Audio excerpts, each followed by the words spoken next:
So hello guys, in this video we are going to learn how to add coronavirus stats to your Wix website. So first of all, you'll have to come on this website called elfsite.com, and in the widget section, you'll find in the tools section the option called coronavirus stats.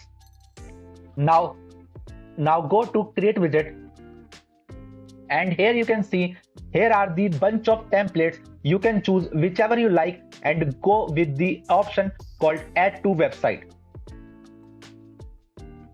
And now you have to sign up to your Elfsite account.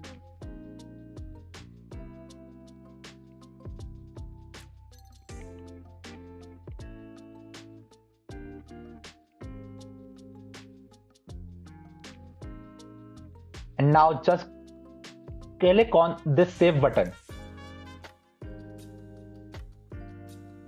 And you can choose whichever subscription you like. I'll go with this one. Now just click on this code and the code is copied.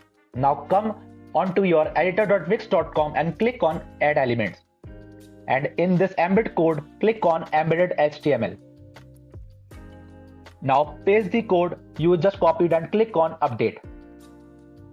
After that, you will see the coronavirus stats on your Wix website.